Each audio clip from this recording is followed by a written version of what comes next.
Representative Kim is recognized. Thank you, Chairman. I want to thank Secretary for joining us today. On May 29, 2025, this year, the committee received notification of the department's intent to reorganize its domestic operations and functions.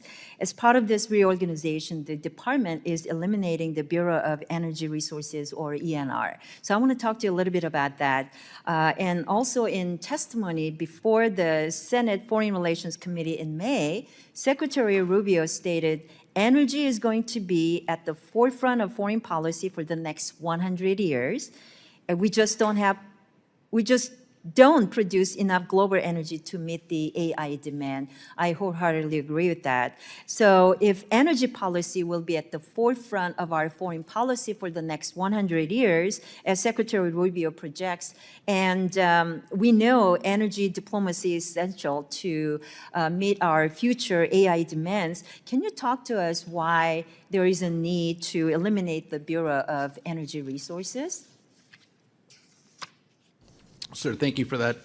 Thank you for that question, Congresswoman. So that bureau has been consolidated into the Undersecretary for Economic Growth, Energy, and the Environment. So those functions continue to remain. Our commitment to energy development and energy dominance are one of the central themes of the President's administration. This is just simply a consolidation of that bureau into the larger It wasn't a economic bureau. criticism or anything. As you know, I chaired the subcommittee on the E-family, so we welcome the opportunity to work on that issue. And I just had my subcommittee hearing on breaking the choke point of China's dominance on critical minerals, rare earth elements. I mean, these are so important issues. So I look forward to that opportunity, and hopefully I can work with you and your office in meeting those demands. But in 1980, moving on, the Foreign Commercial Service was pulled out of the Department of Commerce that was transferred to Commerce to elevate the importance of commercial diplomacy. But looking at the last few decades, the opposite has occurred, in my view. The move divorced commercial diplomacy from our foreign policy and limited the ability, or our ability, to help American businesses access the foreign markets and protect them from predatory practices. Our focus should be helping our American businesses, especially abroad, especially in the region, in the Indo-Pacific, especially with the diplomatic tools in the toolkit, in the box that's available. So as we are working to reauthorize the State Department, we are considering a proposal to bring the FCS back into the department. So would you support such a move? I'd be happy to work with the committee on that proposal. I think our engagement with countries, I think the President has really led the way on that with his trip to Saudi Arabia, Qatar, and the UAE, where he showed the importance of economic diplomacy.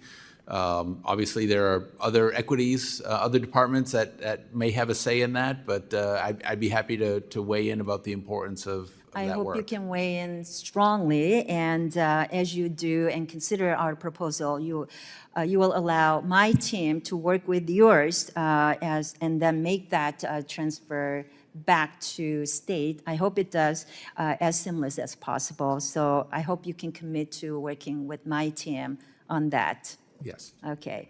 And in April, there were reports that the department was considering closing its consulate office in Busan, South Korea. South Korea, as you know, is a very critical ally of the United States, and they share our concerns about North Korean aggression, expanding the Chinese influence, and especially in the economic and military areas, and Russia influence in the Indo-Pacific, especially the north areas. So what is the status of that proposed closure of the U.S. consulate office in Busan, or is there such a proposal to actually eliminate that consulate office from Busan, South Korea? Thank you for that question. So I don't believe there is any proposal to close any facilities overseas. I do know that there was an analysis that was done earlier this year which reviewed every post overseas, its costs, its benefit, what services it was providing, any revenue it was generating. Consular services in particular generates a fair amount of revenue for the department. Is there any other areas, the U.S. consulates in East Asia and the Pacific region that is under consideration? So I don't think it's fair to frame it as any post being under consideration for closure. I think an analysis was done or a sort of a data call was done and asked people to assess different posts overseas. But as of now, there are no plans to close any facilities. Got it. Looks like my time's up. Thank you so much. I yield back.